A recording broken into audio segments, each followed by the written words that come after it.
Testing. Thank you, Chinatown Community Young Lions. I'm going to take everybody back a little bit in time. The 1970s through the 1990s in Chinatown is a very special time. We all had the honor of growing up in Chinatown. Columbus Park was our playground. We spent a lot of time in Columbus Park and in schoolyards as young children. But we were Chinese American. We were with friends that didn't always look the same as us, and we were hanging out with other kids that weren't welcome in traditional Chinese lion dance schools and kung fu schools and family associations. But there was this thing called Chinese lion dance, and it was dynamic and it was powerful. And it was something that we always wanted to learn. But we were barred from learning this because some of us were women and some of us were mixed race Chinese, and we didn't speak Chinese, a lot of us. We were Chinese Americans. But we went on. We would have cheeseburgers and egg creams at 21 Mart Street at Lonnie's restaurant. We would have corned beef and rice at Half-Ass on Pell Street. We might have breakfast at Club Lunch. But we were looking for things to do that represented our culture. It was a lot of fun growing up in Chinatown in the 70s through the 90s, but it wasn't fun for everybody. Young kids were falling prey to gang life. The gangs were recruiting in the very places where we hung out, in the schoolyard at Junior High School 65 or outside of PS 23 in Columbus Park. And the gangs were replenishing their ranks as they got arrested, and some were dying, and a lot of them were in hiding. And so there was always a need to take some of those young kids off the streets and into the gangs. And by recruiting them, and by recruiting I mean beating them up, and they would promise these kids a fraternity, a lifelong fraternity of no more being beaten up, but you had to join these gangs. And there was this group of Chinese American kids yearning to belong to Chinatown. 1973, there's a fire at 14 Mart Street, Mandarin in Pell. And a bunch of these kids ran and pulled the fire alarm at 37 Mart Street. There were no cell phones, there was no way to call, and we had, for those of us that are young enough to not know this, we had actual pull-down fire alarms.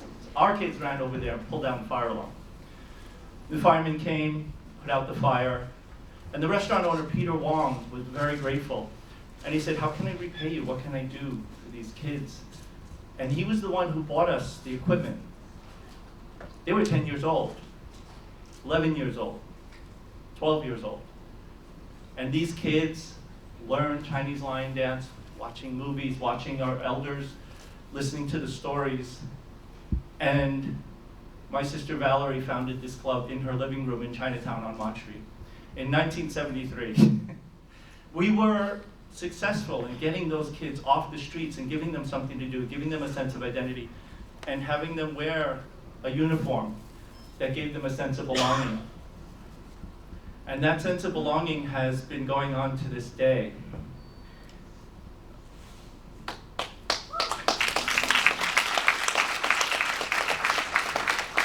What we feel particularly proud of is that Corky Lee saw this club. And by saying that he saw this club, he saw the uniqueness of Chinese Americans who had friends that were black and Puerto Rican and Jewish and Italian. All would have been shunned from learning this dance, so pivotal in our culture. And because they were our friends, they were welcome. And because they were mixed race kids, they were welcome. And because they were kids who were being bullied on, they were also welcome. And so those were kids that didn't have to join gangs. And they became cops, and some of them became firemen, and some of them went into social work, and other kids we had to try really hard to keep out of jail. But we persisted without government funding, with just the sheer perseverance of the support of Chinatown. And Corky saw that. And so we're very honored to have been on the cover of the book. And I want to just share this stage for momentarily with some of the founding members of Chinatown Community Young Lions, Kathy, Kevin, Frankie, Alvin. just so you know what we did. And Frankie's on the cover of the book. Frankie, raise your hand. And Alvin. So thank you for this time, and we humbly say thank you to this committee, and thank you to all of you for giving us this opportunity to perform and to be who we are at Chinatown. Thank you so much.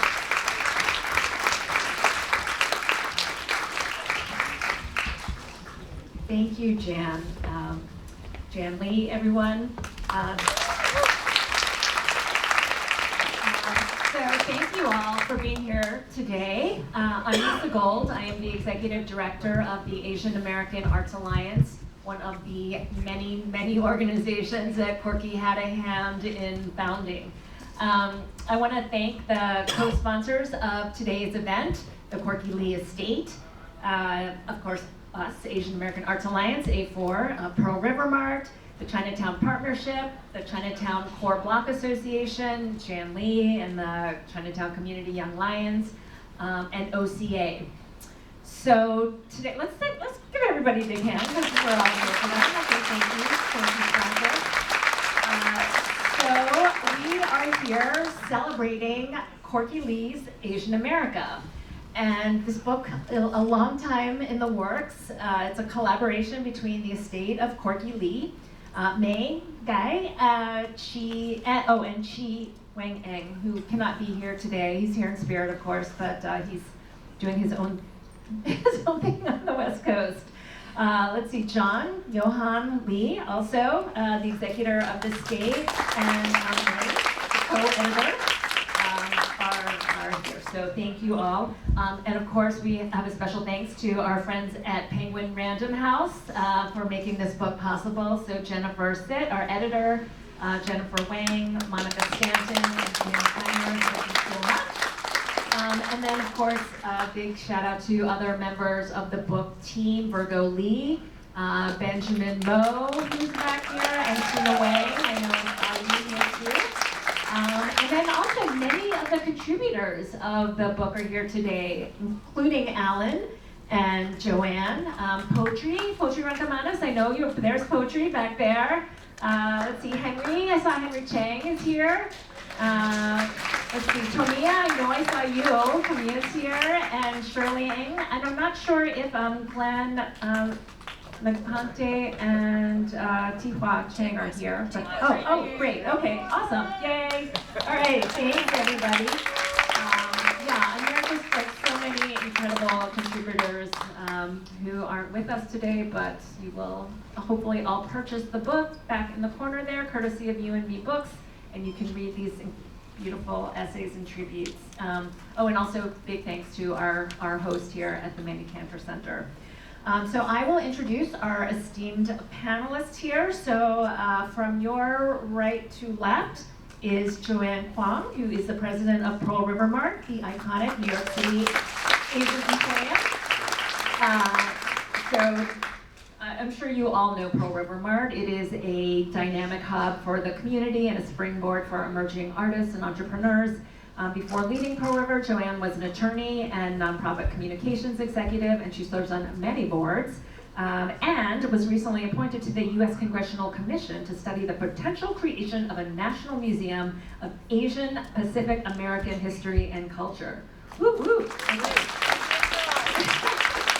Next up, Alan Shin, who is born and raised in New York City's Chinatown. He's a photographer, writer, and educator who has worked extensively both domestically and abroad, covering conflict and culture, including in Ukraine, Iraq, Afghanistan, the ex-Yugoslavia, and China. Alan is an adjunct professor at Columbia University's Graduate School of Journalism and the New School's School of Public Engagement. So, Alan, let's hear for Alan. Next up, John, aka Johan Lee, the last surviving sibling to Corky and the third-born son. John is the executor of the Corky estate. He's a product of the family laundry, public education, and like Corky, of CUNY.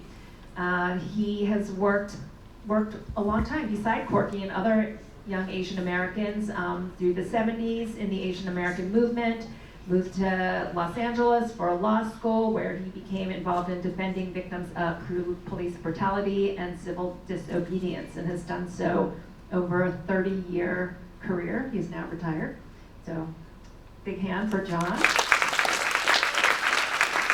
And then, of course, last but not least, Mae is the co-editor of Corky Lee's Asian America. She's a professor of Asian American Studies and History at Columbia and the author of Impossible Subjects, Illegal Aliens and the Making of Modern America, as well as The Lucky Ones, One Family and the Extraordinary Invention of Chinese America, and The Chinese Question, The Gold Rushes and Global Politics. So let's hear it all for this.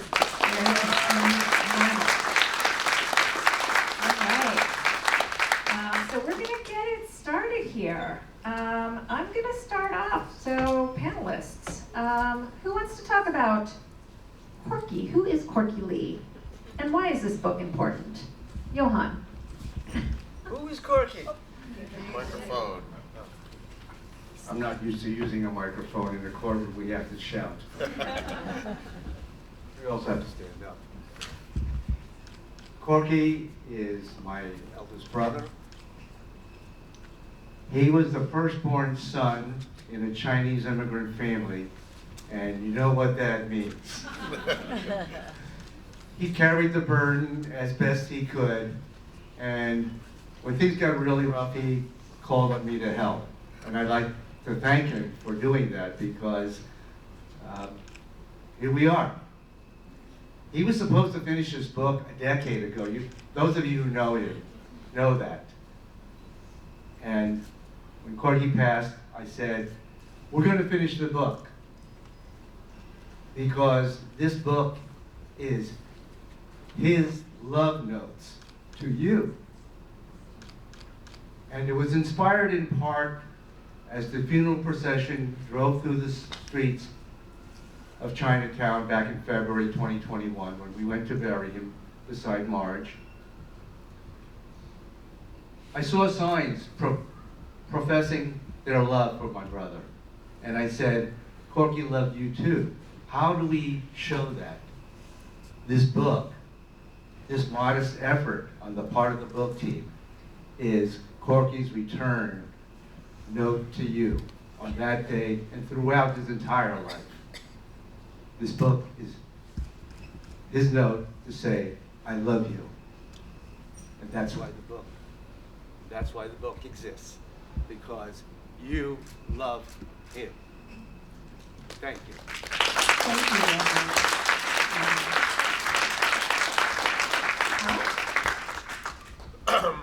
you. So, thank you.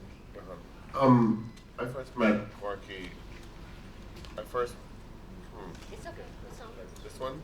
Hello? Yeah, there we go. I first met Corky. Well, y'all can have me.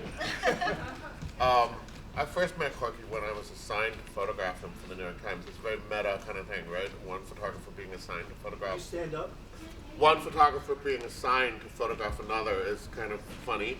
But I already knew who he was, because I grew up in Chinatown, and even when I was a kid, looking at any kind of pamphlet or newsletter or anything like that, more often than not, the pictures would be by Corky Lee, right? So I met him, in 2001, and 20 years of friendship followed. Don't push the button. Yeah. Don't push the button. Don't. Yeah, so 20 years of friendship followed, and you can see here some of the work, and I really just want to point out, I think we'll talk about it later, but I saw it, so I just want to mention it now. The picture of the two trains meeting, which is the commemoration of the Transcontinental Railroad built by Chinese, but of course Chinese were not in the original photo. And Corky, for the 145th until the 150th anniversaries, reenacted that photo with Chinese Americans included, right?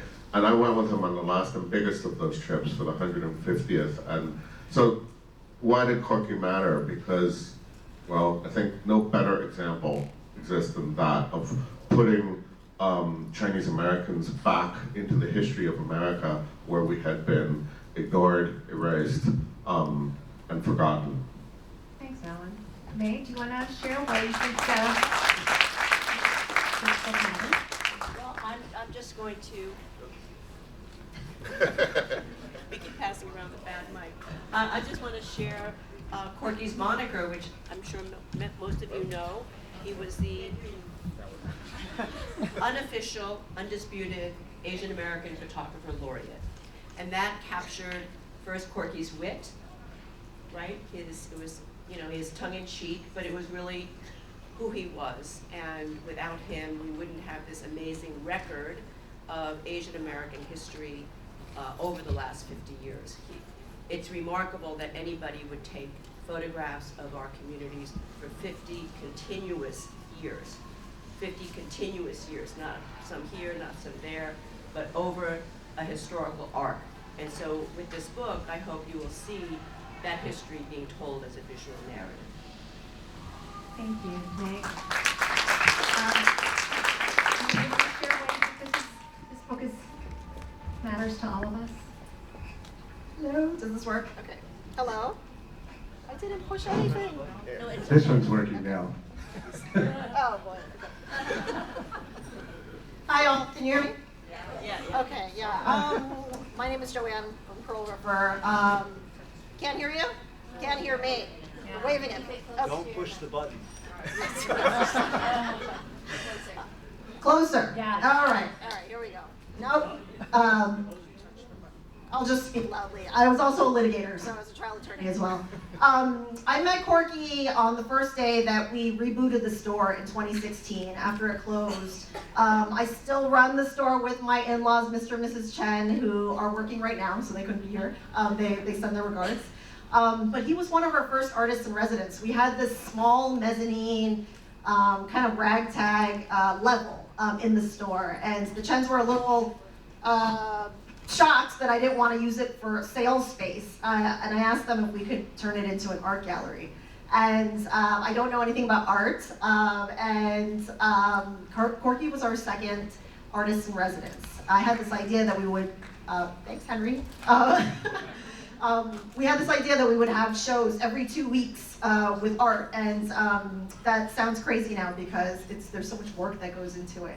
But we like to say that Corky seasoned the gallery because he really showed me how to run a gallery, and I was able to watch him work. So we weren't just friends, but I was able to witness his madness, his craft, and also how he brought people together. So he always came over those 6 weeks with people to talk to video, to photograph, like to introduce to me and to people downstairs and to the Chens. And I think that taught me that, you know, so much in this day and age is transactional. It's so quick, it's so fast. And he taught me to slow down. So what we do as a community, it matters. When we're having dim sum, when we're meeting at art gallery shows, when we're gathering in spaces like this. And that meant so much to me, and it really seasoned the walk, you know, for future shows. We've had our best shows. All of them were friends of Corky, Arlen Kwong, Camp Mac, you know, folks who are from in and of Chinatown. And he was just somebody who was very quirky, and we'll have many more stories to come, but extremely precise and detailed. And just, I think that's what made him a great storyteller, but also a great friend and mentor.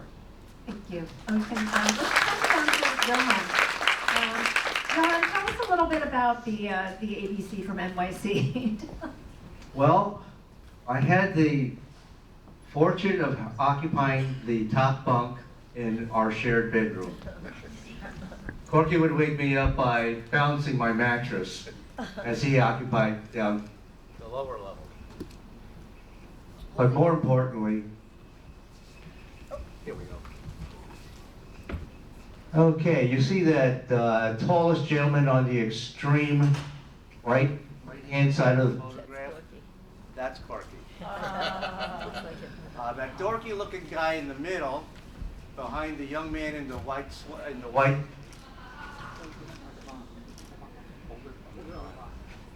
Okay. Uh-oh. No, I'm really dangerous. Okay. The gentleman with the white sweater is my godbrother. And I'm standing immediately behind him. Okay, Just hold it close to your mouth, hold it close to my mouth. like that. Okay, I think they're very dangerous when you hold it. close to your mouth.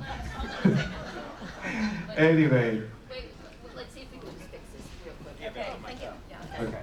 Thank you. Okay, can you try that one? This one's working now. Yeah. Oh, it was the other one that was making it bashful. Okay, that's me with the tie and the navy jacket, standing next to my mom. That's my grandmother sitting down, my paternal grandmother, who told me some very interesting stories about the old neighborhood and how the revolution happened in our old neighborhood. That would be in volume 2. My dad is in the back, right underneath approximately the L and the A in the laundry. He passed away from cancer. All of the adults in this photograph operated laundries. My dad didn't want to run a laundry. He had somehow managed to gain training in the Philadelphia shipyards prior to World War II. And he was trained as a welder. And then he was drafted. And the Navy, in their infinite wisdom, decided, you're Chinese, we're going to make you a cook. And he said, no, no, no, no, no. I'm a welder. They let him weld, and they decided to send him back, of all places, after all, it was a world war, back to China. And he was assigned to the 14th Air Force, General Chennault's group, and he was working on the ground crew, keeping those planes afloat, or aloft. In any event, that's our family, that's our old laundry. It is now subdivided into a number of small Haitian and Nicaraguan businesses in Jamaica, but the building is still there, and they let me go down and walk around the basement. It's still there, the boiler's still there, it was very touching. Anyway, that's our family. Okay, thank you. Alan, do you want to talk a little bit about the basement workshop, or? No. Okay. Okay, Queens College? Nay. Well, Corky went to Queens College. He graduated in 1969, at which point he became draft eligible. So he declared himself a conscientious objector, and they accepted that. And he was assigned to Chinatown, to Two Bridges Neighborhood Council as a tenant organizer. And we think the first photos he took actually were with a borrowed camera of the conditions inside these dilapidated apartments, right? And he organized the tenants to have rent strikes, to withhold their rent, put it in escrow until the landlord fixed their buildings. But that was a time, 1969, 1970, when Chinatown, the Asian American movement was coming out, was emerging. And that's when I met Corky in the early 70s. We were both young, we were much younger, radicals running around Chinatown. And Corky joined the Asian Media Collective, which then became one of the founders of a basement workshop. Bob Shang was the one who recruited Corky into that. And you can see this photo that Bob took of Corky at a light box with slides. And many people don't know that Corky started his photographic career by organizing slideshows. Corky always saw his photography as a kind of organizing, whether it was organizing tenants around their bad conditions, or he would put together slideshows about the community, and he would show them to school children. He had some gig with the Board of Ed, but we don't know exactly what it was. But he showed them in classrooms, the community groups. So he started out as an organizer with slides. And that's the famous portrait of Corky that Bob took in 1973 as an angry young man. He couldn't afford haircuts. Thank you. Joanne, you want to, talk about one of these photos here? Oh, my son's just came, so I can talk about the Pearl River legacy. They just went to Chinese school. Go back. So on the left is actually the original Pearl River. So it was called Xixin Shandian, so the four news. If any of you are familiar with communist phrases, the four news.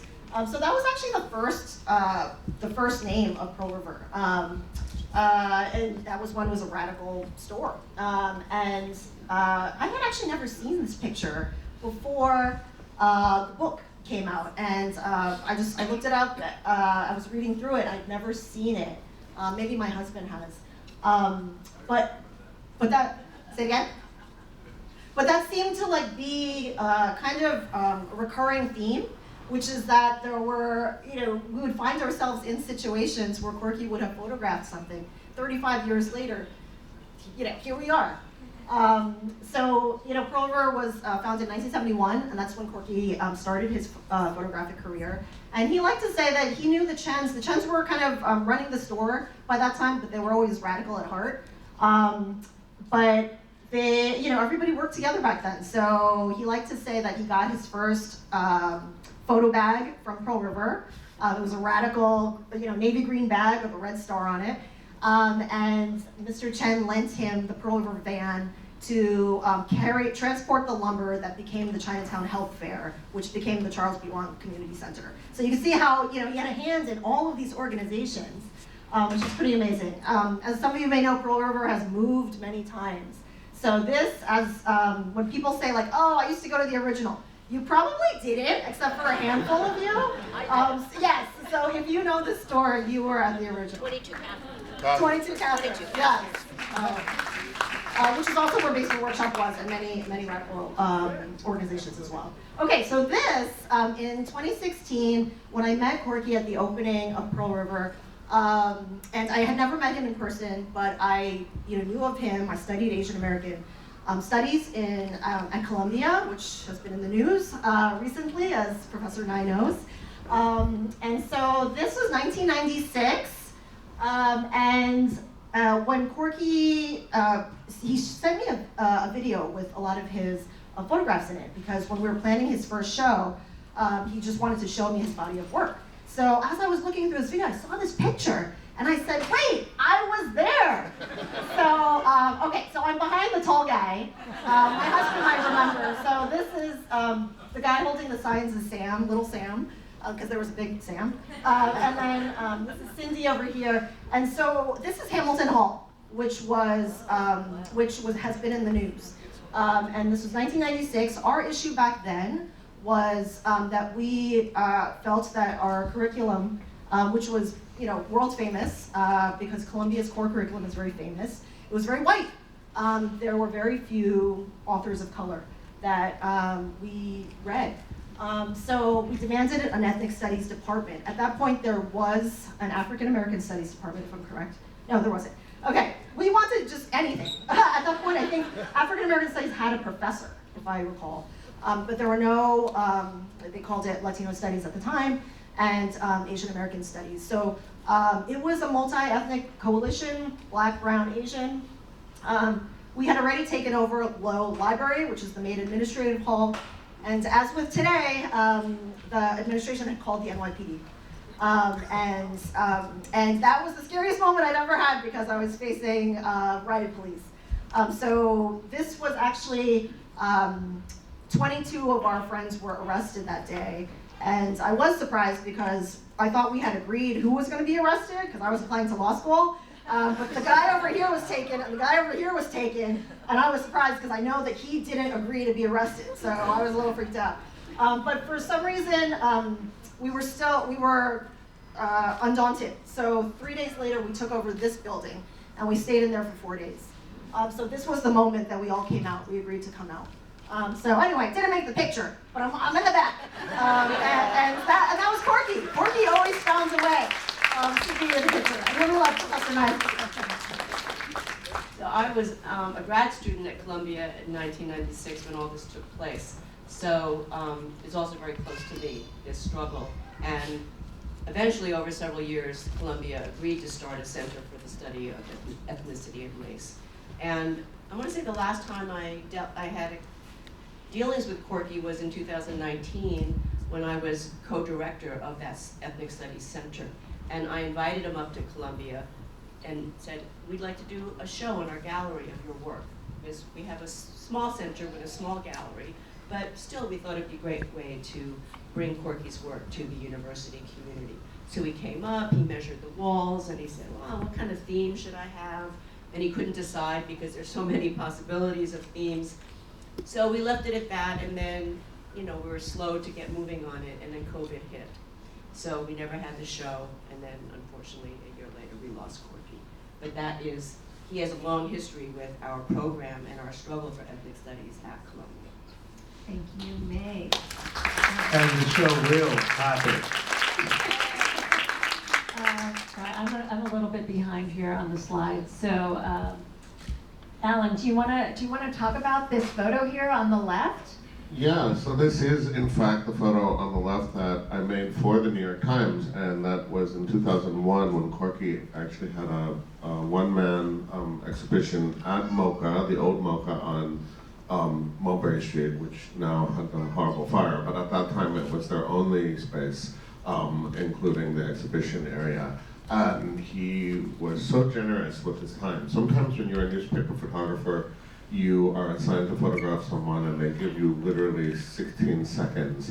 But, again, photographer to photographer, he sat down with me and opened up a box of prints, as you can see, including most of which that were not actually in the show. So he gave me his own, I got my own private additional show, if you will, and that's him. And then, kind of a sad note, but I felt very privileged in a way. When he passed, the Times called me up and asked if they could relicense the picture again to use for his obituary, and of course I said yes. So that's how I met Corky. That's literally the moment that I met Corky. And actually, if you see on the bottom left, the print there is actually of what's called the Chinese Arch out in Utah. And again, it's very near the site of the completion of the Transcontinental Railroad. It's always been called the Chinese Arch because the Chinese railroad workers camped at that site back in the 1860s. And again, actually this is one of my very special moments with Corky. So after the 150th anniversary, which was this huge thing, like I was saying, with over 600 Chinese Americans had gathered to reenact that photograph. But afterwards, when all that was done, Corky said to me and a few of the other people that were on his team, and a few of the other journalists that had embedded with him, he said, you guys want to see something extra and special? And of course we said yes. He said, okay, follow me. So like 3 or 4 cars, we drove out to that arch. It's about, half-hour drive from the site and the park of the 2 trains. And basically not only is it that arch, but it kind of looks out over this beautiful Utah landscape. And while we were there for a moment, it was just him, and I actually photographed him there as well, and for a piece that I did for the South China Morning Post and for BuzzFeed. And that's one of my favorite memories of spending some time with him, because it was very special for him to invite us to show us that. Thanks, Ellen. Yeah, so that picture on the top right there, that is at one of A4's benefits with Fred and Perry Young. So this is like, it's one of the, I guess not in this case, but there are, so many pictures that we have that were obviously taken by Corky, but going through the A4 archives, there were really only a few that actually featured Corky. But Corky was like a regular at A4 events, and the first time I got to meet him was when I started at A4 in the fall of 2018, and we had a welcome to A4 party for me, and of course, Corky was there to photograph it, because Corky was there to photograph every milestone and every event in the AAPI community. So, like I said, it was the first time I met Corky. But of course, I continued to see Corky over and over and over again at pretty much every celebratory and important and quotidian event in our community. I mean, I just saw him everywhere, and I see Corky's legacy obviously lives on in so many organizations. but he was really instrumental in A4 in bringing us to existence. In fact, Corky's signature appears on our articles of incorporation. So every time I have to fill out a grant application and send in our articles, I see Corky's signature. So it's very, very meaningful. I mean, he was instrumental in obviously so many other organizations, but he has a very deep place of respect and honor at the A4 table, always. And then Joanne, I think you had mentioned the Pearl River Mart show. Do you want to add? So this is the gallery that I was mentioning, the old gallery, because we had moved from this store in Tribeca. But it was interesting. He worked with Chi on this show as well. It was one of his last solo shows. So the photographs that he collected were some of his favorites. And you could see that like this wall was black and white, that wall was color. Everything that he did was very precise. And just to share a story that kind of illustrates the way Corky was that he just remembered details for everything. Every one of these photographs, he would remember the date, like the people, the names, the first name and the last name, everything. And then I worked at Barnard at Columbia for 10 years before this. And the first time I met him, he was like, hey, do you know who the first Asian woman graduate of Barnard College was? And I actually did because I had organized something in Beijing where we had to know who the first Chinese graduate was. He thought it was Mabel Lee, who the post office on Doyers is named after. And I said, Corky, it's not. I did all of this research. It was a woman, her name was Kang Tong Pi, and she was there in 1909. And he was like, no, I don't think you're right. So every day for the 6 weeks that he was there, every week he would come in and he'd be like, oh, I did some internet searching and this is what I found. And then he was like, I went to the library, this is what I found. And he was like, I talked to some people, this is what he didn't believe me. And it did turn out that we were both a little bit right. So Kang Tong Bi graduated with an associate's degree, not a bachelor's. And Mabel Lee was the first Asian American graduate with a bachelor's. And a PhD. Both suffragists and feminists. Let's talk about some of the other photographs in the book. Mae, do you want to tell us about the health fair? Tell us about what's happening here in these photos. Yeah, I think we don't have to give a long story about each one. This is the long history of the Asian American movement. So as we know, Corky was instrumental not just in photographing the health fair, but in organizing it. As Joanne said, he built the booths with the help of Mr. Chen. And this photo, I think, there's another black and white version where Alan's uncle is in the photograph, right? Yes. And then, going into the... Sorry. Black and white. Yeah, that's okay. And then that's Grace Lee Boggs at the anti-war demonstration in Washington in 1971, the Asian American contingent. I think Virgo was there. I'm not sure anybody else here who was there. I was there. You were there. Yeah, you were there. And this is the famous March Against Police Brutality, the Peter Yu case in 1975, Day of Remembrance. Every year, Corky was there to photograph the Japanese commemoration of FDR's 9066, and that's Minnie Okubo, the second from the right. And what we learned at another event with Akemi Kochiyama was that Bill Kochiyama actually drew all those signs with the names of the camps. And Corky was also an internationalist, and this was a demonstration against the Marcos regime at the United Nations.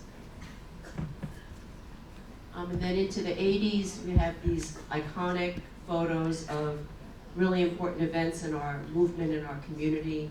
The garment workers strike, 20,000 immigrant women fighting for a fair contract in Chinatown.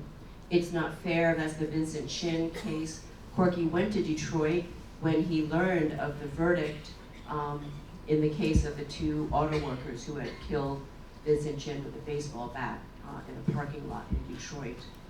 They were given a $3,000 fine and a suspended sentence. They never spent a day in jail. And then, of course, you know, there was a Jesse Jackson campaign, and I think part of Corky's interest was always in showing Asian American solidarity with the Black community. Speaking of, solidarity, Alan, you want to talk a little bit about this photo here? Which one, sorry? On the left? On the left, yeah. So after 9/11, as we all know, the uptick in violence against, pretty much anyone who wasn't white really increased, and that included Sikhs and South Asians who were mistaken for being Muslim or Arab and so on. Stupider than one can imagine, but that's life. And Corky, I think, more than most people, was very early and keen on building alliances, not just as Chinese Americans, but as Asian Americans, and really as any group in America that has been disenfranchised, right? And I think that's really important to point out, because of course he was Chinese American. We sitting here, we're Chinese American, but we're part of this larger groups, right? To be one does not mean that you're not something else also. And Corky really saw that, really wanted to document that. So I think these pictures, show that, something like this really shows that. And also how the American part, right? The hyphen, take it or leave it, but it's always Chinese American, Asian American, right? So the American part is something that is obviously very fraught, especially I think at times of oppression and crisis. But to show that imagery, the flag and other identifiers of being actually American, and that we have made this assertion that we are fully American is really important part of what he was documenting and showing. Thanks. Johan, this is like the Corky Lee origin story, I think, this photograph. Do you want to tell us a little bit about this one here? This is Corky's reenactment of the 1869 completion of the Transcontinental Railroad. You'll notice that, strangely enough, there's a lot of Asian faces there, because sometime, and I have a relatively distinct memory of this, Corky on more than one occasion through junior high and high school would come back and visit the original photograph where there are no Asians. There are, in fact, I think he mentioned to me that there may have been one African American who managed somehow to slip into the original photograph that we all saw in our history books. But he had the sense that those thousands of Chinese immigrants who hung from baskets off sheer cliffs, planting charges of high explosives, and then had to be lucky enough to be pulled back before the explosion went off. That's how the expression, a Chinaman's chance came about. It was because so many of them didn't get pulled up in quite enough time. He felt that that was a great injustice, and therefore he came up with the idea of photographic justice, which Jennifer Takaki has used in her film, and Corky knew he had to correct. So from being a 13-year-old junior high school kid all the way through high school, he just burned with this sense of injustice. And finally in 2014, that was the first time he was able to reenact it. And I think this is from the 2014 reenactment. And that for him was the correction of an act of injustice. That's what Corky was always all about. If he felt there was an unjust event, whether it be Peter Yu, whether it be the sweatshop workers, one of whom was my mom, it was about injustice. And his camera, as he has told many of you, was his sword. And he raised it time and time again for 50 years. And one of his hopes was that we, still here, would continue to raise our swords in whatever, whether it be a pen, whether it be a camera, against injustice.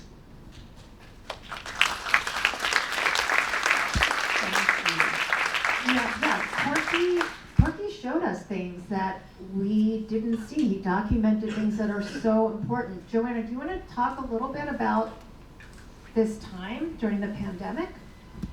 Yeah, so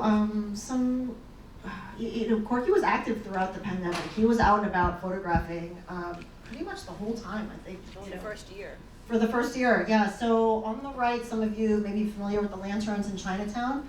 So there was a group of us in Chinatown. It eventually became Light Up Chinatown. Cindy Trin right here, and just friends decided had this plan to put lights up and lanterns in order to help the businesses, also to help the elders, because it was dark and it was pretty scary. There was nobody around eating restaurants. Outdoor dining had just started, but no, who wants to be out and about where it's not festive?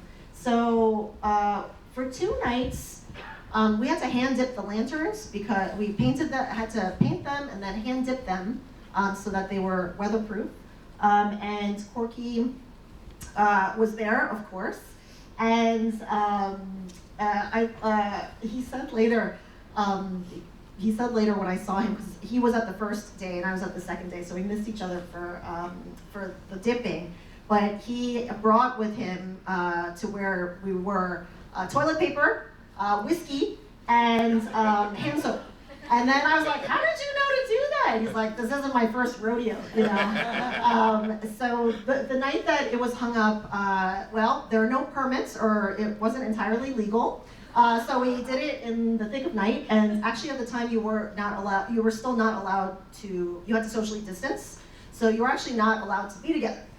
So it was kind of weird because we were outside, but we were still afraid to kind of hug each other or just even be photographed next to each other. But when the lights went on, it was just so amazing to see the lights go on.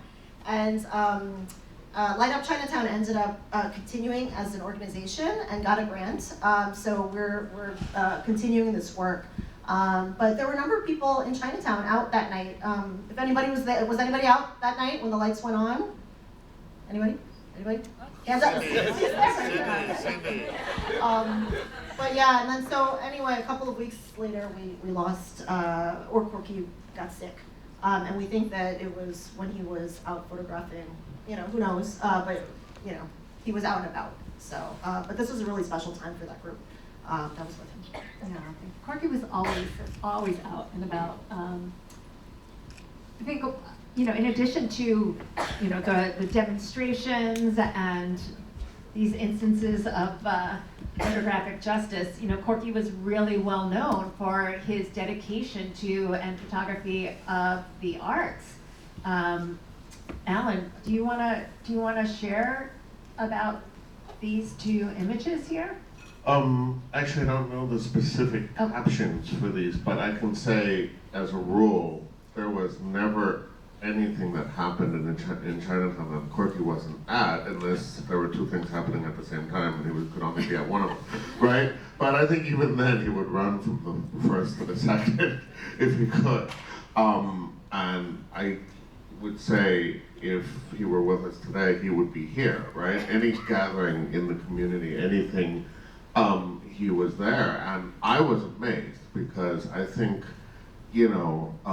compared to him, I don't think any of the rest of us had that level of dedication. And it didn't matter how big or small. It didn't matter if he was being paid or not. It didn't matter if, look, the martial arts, the lion dance we already talked about, and all the other things that went on. I think it's really fair to say that the reason a lot of us might even know about some of these smaller groups existing is because Corky photographed them. The bottom right is Ang Lee. The bottom right is Ang Lee. Oh yeah, that's right. And the upper left is David Henry Wang's Fresh Off the Boat. Right, It's the 1990 revival. Was that was on Broadway, right? Yes, Yeah. yeah. that's right. No, at the public. No. Oh, at the Oh, the public, public, at the sorry. public, okay, Yeah. yeah. Pan Asian Repertory Theater production. There we Oh, go. Hannah, Thank yeah, you. Okay. So this is like the perfect intersection of politics and art. So these are images of the protests against. I can describe this because Miss Saigon was the big Broadway musical and the lead, and not only the lead, but I don't think there were any Asian actors or Chinese or Vietnamese or East Asian actors. Leah Salonga. Was that only later? Because wasn't the controversy that there wasn't? It was about Jonathan Price being Jonathan white Price. in In Yellowfin, yeah, that's right, yeah. That was the controversy. But you know more about it, so. Well, I think Lisa knows about it. Oh, okay. Well, so the picture on the right was against the production of Miss Saigon, and it was very controversial because they actually got the union who represents Broadway actors to not support giving Price a visa because he was from Great Britain. And then the producer threatened to cancel the whole show. So they had to back off. But it was like the first really big pushback against stereotyping in mainstream big cultural productions. And the other picture is the film Year of the Dragon, which was earlier, I think, than Miss Saigon. But it was another one of these gang, it was glorifying the gangs in Chinatown. And interestingly, it used 500 extras recruited from Chinatown. So there were some people in Chinatown who thought it was good as a jobs program. Right. But the artists and many other people thought it was very negative in its portrayal of Chinese. Yeah, I want to note that Year of the Dragon had a mythical arch in Mart Street, which does not exist in real life. And of course, the hero is a white policeman, right? No surprise. Michael Cimino. Wait, wasn't it Mickey Rourke? Mickey Mickey Rourke. was the director. Yeah. Right. And that's David Dinkins when he was Right, president. and that's Mayor Dinkins, of course. Yeah. Do you want to talk about the significance of Miss Saigon in terms of AAJ? Is there, honestly, like, you want to mention this? Yeah, come on and share that. Don't press the button, I know. Okay, my name is T.Y. Chang. I'm a member of AAJ, long time. So when I knew Corky for 50 years, when I got arrested in Washington, D.C., my brother threw red paint to the statue of Andrew Jackson. He was a slave owner and, Trail of Tears. Killed all those Cherokee. But also what happened, this is an important part of Corky, in that there was a big controversy and divide in the Asian American Journalists Association about demonstrating against Miss Saigon, because as journalists, we shouldn't be taking a position. That was the position of some of the people in AAJ, myself included. And in fact, the main anchor for ABC News at the time, Peter, what's his name? Jennings. Peter Jennings. Peter Jennings called up Ken Kashiwahara, and Jennings had just donated a lot of money to AAJ to help it progress. And he said, I don't know if I can support AAJ anymore because your group is now publicly demonstrating against this play. You're taking a position. How are you going to cover that? And so I was on the side that said we're a narrow. We're a narrow focus activist group, only on Asian American coverage and news, and not on every other Asian American issue.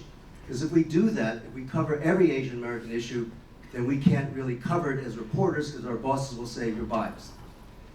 Now Corky was on the other side of that, and so was Helen Zia and Jeannie Park, and there's a big divide, but that was what made Corky an activist photojournalist, as opposed to just a journalist. He was an activist journalist. Everything he did, if you look at his background in terms of covering the anti-Vietnam War, the community stuff, these type of entertainment things, he was an activist as opposed to merely being a journalist. I was merely a journalist. He was an activist journalist who got more done. Just wanted to point that out. And sure most of you know, but AAJA is the Asian American Journalists Association. Asian American Journalists. That's what I said, Asian American Journalists Association, and yeah, join it if you haven't already, and if you're a journalist. Okay, so we were talking about Corky's impact on, actually, I think it was you, Alan, who mentioned, like, we might even not know about some of these smaller organizations without Corky. On the right here is Kinding Sinda Poetry. You're here? Yes, yay! And Corky was relentless in documenting the work of Kinding Sinda, as well as so many other cultural events. Mae, do you want to talk a little bit about some of the heritage events that Corky shot? Well, he was at all the heritage events, and May was maybe his busiest month of the year. He often had 2 or 3 events a day, and more on the weekends. That's an Oban festival in Seabrook, New Jersey, which has an old Japanese American community because people were sent there when they came out of the camps, because there was a big farm, a cranberry farm, that wanted labor. And so there are many Japanese Americans who went there. So there's still a Buddhist church in Seabrook, New Jersey. And Poetry's group, Kinding Sinha, Corky was very close to them for years, and he worked with them on their organization, visited with them before, during, and after their performances. And I think Corky had a special bond with Poetry and her group because they came from the Mindanao in the southern Philippines and were very, very focused on connecting the political struggle in the Philippines of this minority area with their culture. So that's at the Philippine Independence Day event in Union Square. And you know, Corky loved juxtaposition. He liked to show things like the Chinatown Beauty pageant contestants with the veterans of the American Legion. He loved to show people with the flag to show that they were Asian and American. And that other photo is a Filipino Harley-Davidson club after the Philippine Independence Day parade in San Francisco. So he liked to show that Asian Americans were American. They imbibed American culture, they were comfortable with it, and it was not a contradiction between their Americanness and their Asian heritage or ethnicities. Also, you see a lot of the photos, well, even the Oban lady, right? She's wearing shades and sneakers, right? So he always had that. You can tell that they're taking place in America.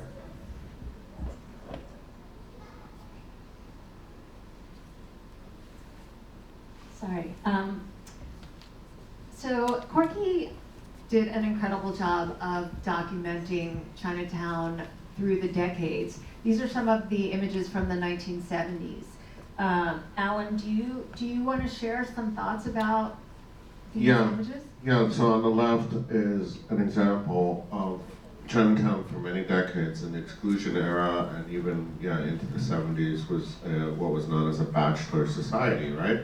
Because women were almost entirely excluded as part of exclusion on suspicion of being prostitutes, but really as a larger racist directive that they certainly did not want the Chinese population to be growing through natural expansion, right? So if you only have women, if you only have men and very few women, you're not going to have the population naturally increasing rapidly. And of course, most of these so-called bachelors, these men in America, were working, restaurants, laundries, other kind of low-paid jobs, and not necessarily all in Chinatown. In fact, they were spread out throughout the country, and all of the major urban Chinatowns served, as they do to this day, actually, as hubs, right? So a lot of guys might come into Chinatown once a month, or once a week, or maybe even only once every year, to pick up their mail, as you can see, right? To get a haircut, to go shopping for Asian groceries and things that they couldn't necessarily buy, in the small communities where they were working, to socialize with friends and cousins and relatives at the family associations. And so those mailboxes are really key because that was literally how families stayed in touch through decades of separation. And you can see here, right? And to this day, if you go to Columbus Park, you'll still see, and other places, you'll still see some of the older gentlemen hanging out. In my childhood, they all wore suits, sports coats and suits, and most of them wore hats. You know, it was a very, and if you notice to this day, it still is kind of gender segregated, right? The men hang out on one side of the park and the women on the other. And in some ways, if you go to Toishan in China, you'll see it's very similar, right? It's kind of recreated the life that existed in the villages. And the sweatshops, of course, the garment industry. So as we were talking, many of us in this room, probably our parents and grandparents, worked in the garment factories. And Corky has some lovely pictures of this. I remember sleeping as a little boy on piles of fabric like that.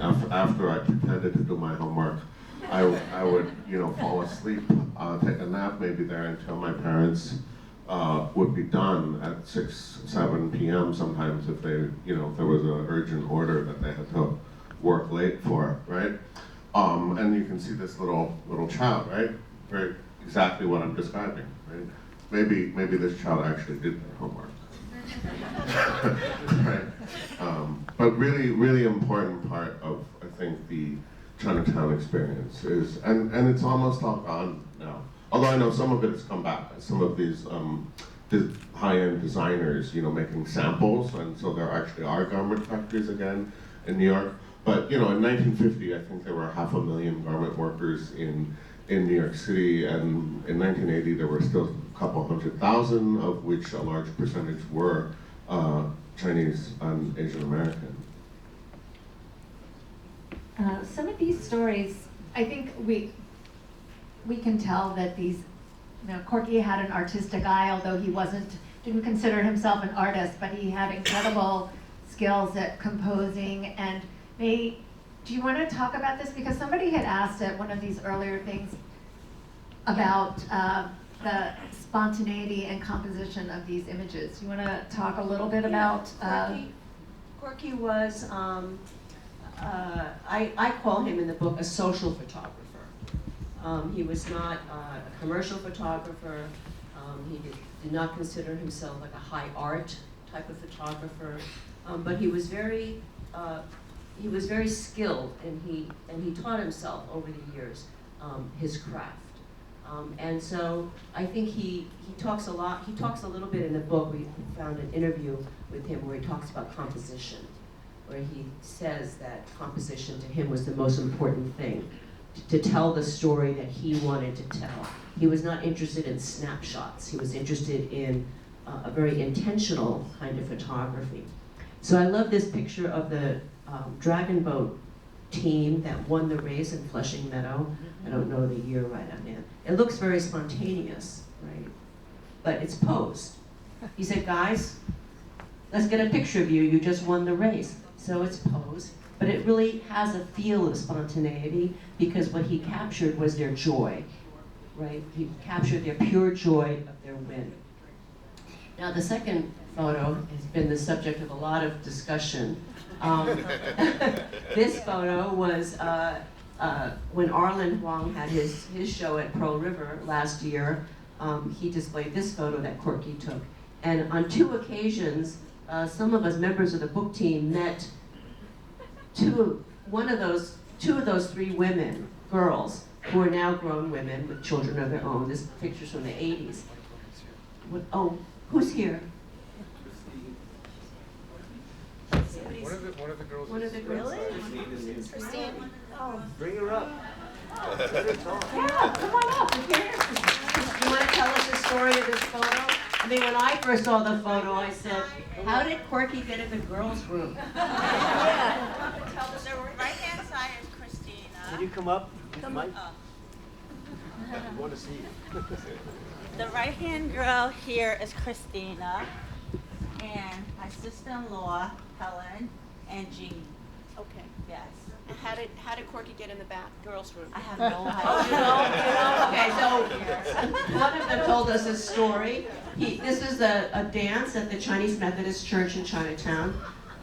Correct me if I'm wrong, but I understand that you were all students at Brooklyn Tech, right? Corky was at the dance, and he told these girls, he goes, go home, come back with your best party dress, come back with your prom dress, and I want to take you into the girls' room. And so it looks like a casual, spontaneous shot, but one of you told us, well, none of us smoked. No, maybe slightly different. Yeah. Oh, okay. That's one I heard. This photo, Arlen can tell. Okay, correct me if I'm wrong. But basically, okay, so Angela Tang, who helps me run the gallery, interviewed the three women. So Jean, Helen, and Christine. And Jean would also like you to know that it's not lit, so she was not actually smoking in the church's bathroom. She wants you to know. But it's really a great story because this youth group, it was run by Mary Shu, does anybody know, for many years. Oh, yeah. And it gave them a place to go after school. So that was in 1988, I believe. And these were their prom dresses for the Brooklyn Tech prom. And they spent, around like $30 for them at Macy's and felt like, oh, what a waste, they only got to wear it once. So I think Mary had this dance where they could all get dressed up. And so they were there, and Mary was friends with Corky. So they had never met Corky that day, but they, were willing to go into the bathroom, and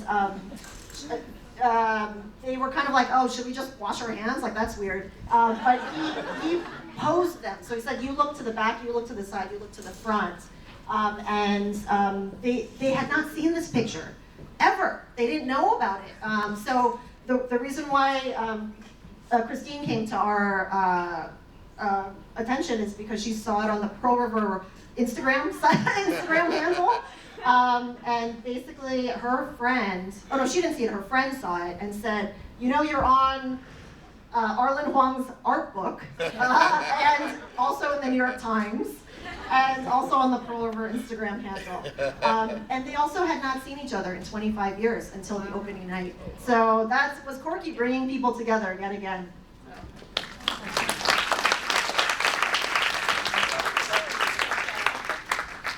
I think my mic is dying here. I don't know. No, it's still working. Okay, so we're running a little bit over time, so I'm going to have to wrap it up, and then we can take maybe 1 or 2 questions max. But I just want to close out by asking people if you want to reflect on Corky's legacy. Johan, you stated in the book there will never be another Corky Lee, but in a sense there'll be many Corky Lees.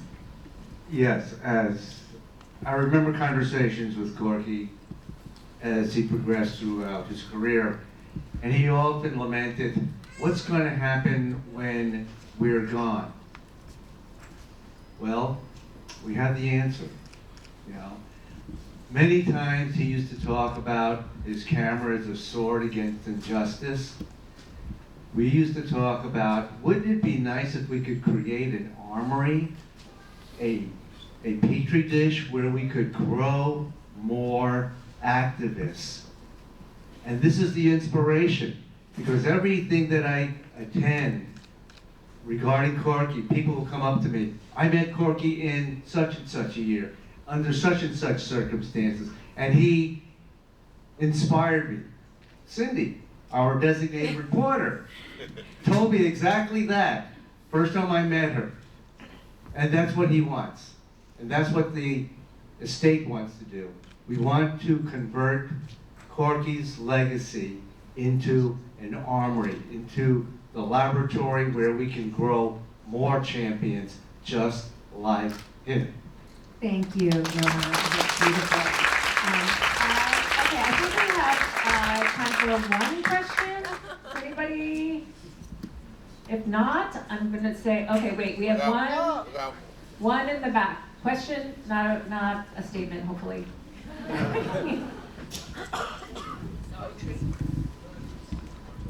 Yeah. You want to?